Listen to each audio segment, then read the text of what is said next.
Students who, Kane's a little different because he's done some work for a newspaper before coming to the campus.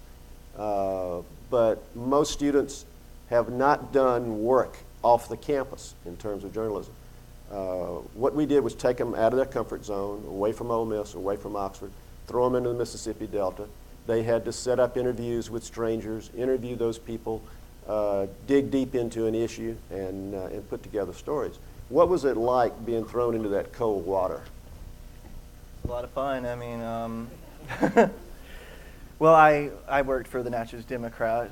Julia is sitting right here in front of us, and so anyway, that's sort of the newspaper I worked for, to let people know, and I've also worked for a few others. But anyway, what was the question? I got off track. What was it awkward for you? Was it tough for you to suddenly have to deal with all these strangers in terms of a deadline in the story? Not a bit. They were easy to talk to. In fact, Earl Solomon I asked him maybe 3 questions and he talked for 2 hours. So it just, people in Greenville are really great people. I had no trouble getting anyone to open up to me, and made for a good experience. Miriam, I got detoured in my question about Doe's and went to something else. Tell us about Doe's. Tell us all about that story. Well, Kane was talking about how you would ask 3 questions and then they go on for 2 hours. I think we might have spent maybe 4.5, 5 hours at Doe's. Just went in the morning and did not leave till way after lunch. But for anyone who doesn't know what Doe's is, it's a restaurant in Greenville, and it's kind of in the bad part of town. It started out as a grocery store by this Italian family, and then just through the years, it turned into a family-owned restaurant. And when you walk in, it's the most interesting place because you walk into the kitchen, and then you go through the back, and there's little side rooms, and it's not a fancy restaurant. There's no nice tablecloths. It's just stuff you'd find in your own kitchen. But the thing that's so great about it is, the food's amazing. We ate there Friday night, and the people that own it is just this great family, and they've been in Greenville forever, and even though the town's, kind of going down, they're seeing such success, and they've been written up by Bon Appetit and by all these different things. They were featured on the Food Network, and it's just a great place to go in because the people who own it really love to have you there, and they'll come and sit and talk to you, and when you get up, you can go watch them cook your meal, and it's just a really interesting atmosphere. Norman, you went to Greenville. You had the experience of being a black reporter going into a heavily African-American town, which carries a lot of racial baggage. Was that the first time that you've had to deal with that? No. My mother, in fact, is from the Delta herself. So I have family in Friars Point and Clarksdale, both. So I was kind of familiar with the atmosphere of the Delta, and I was not uncomfortable with it. It was something new, of course, being in Greenville for the first time. But I did notice very subtly at times in undertones of division. Like you could clearly tell at some places where this is where black people live, this is where white people live.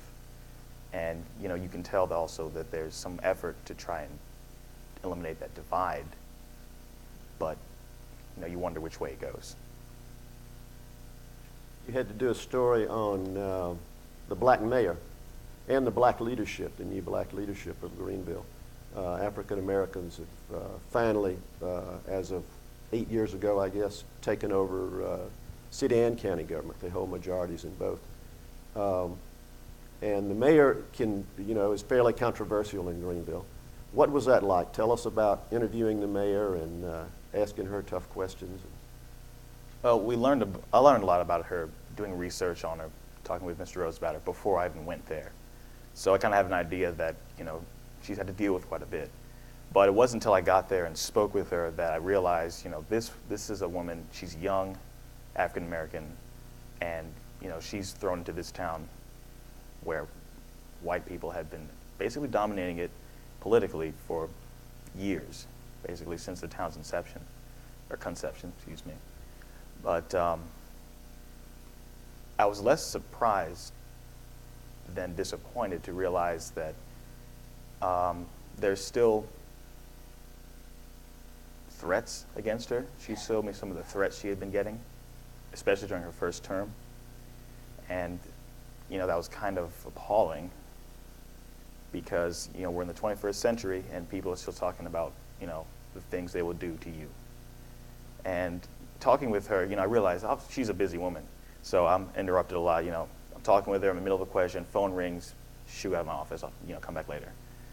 And, during that time I would sit around and talk with the secretary, and, it's a different experience, I guess, speaking with, a high political figure in the town who has to deal with everything coming in and out. People coming in complaining about something, wanting her to do something for them.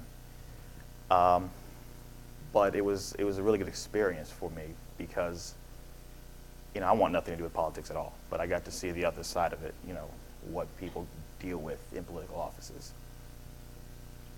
And you wrote a story about the newspaper in Greenville, what it's like to put out a newspaper in a town where there's a great history of good newspapers. What was that like? Well, actually, I begged for this story because my my honors thesis is going to be about community journalism. So I really, really wanted to do this, and I was really glad when I got the chance. And I did a lot of research, and one of the things I sort of learned was that it was tough to sort of follow an act that had won a Pulitzer Prize and had been a staple for the community. But at the same time, looking backward, they were not actually very popular in the town when they were actually doing this stuff. They were accused of being too liberal, and so it's just sort of a circle that, now this newspaper is being compared to this once great, this what it once was, and yeah. There's an interesting juxtaposition in Greenville. When Ed Williams, where did Ed go? There you are.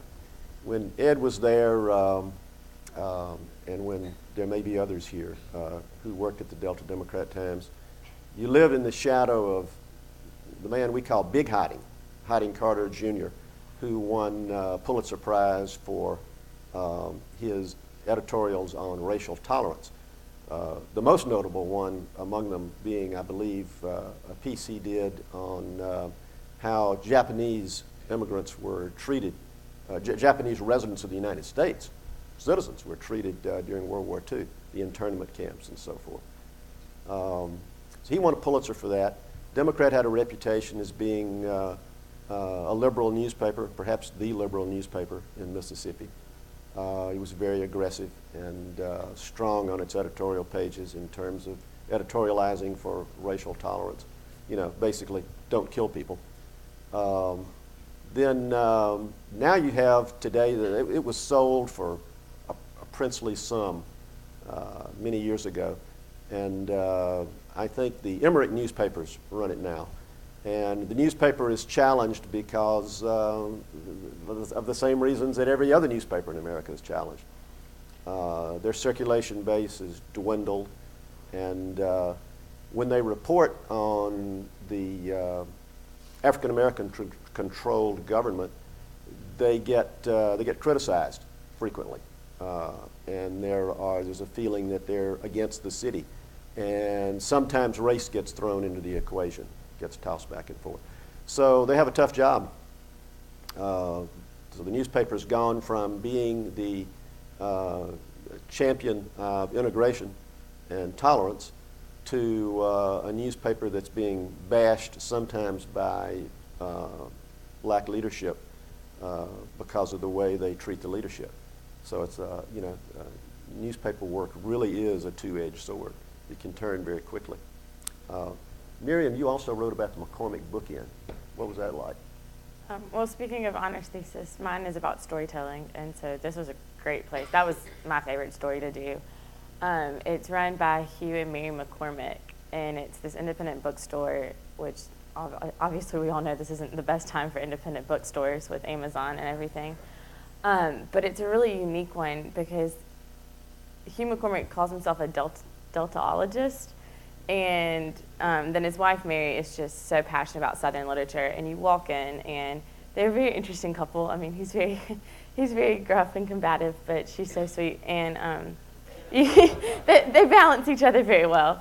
And you walk in, and the very first thing you see is just the entire section of Southern literature and all the authors that have come out of Greenville, which is just a ridiculous amount of number for that town.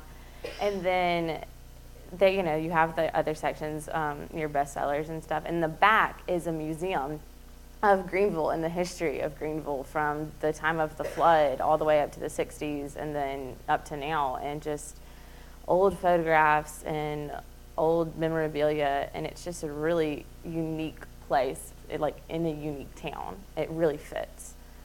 And they were just it's really great if you ever get a chance to go down there and just to sit and talk with them, because they have such knowledge of the town and its history and of the literature history of the South and of Greenville. And they're really informative and would love to talk.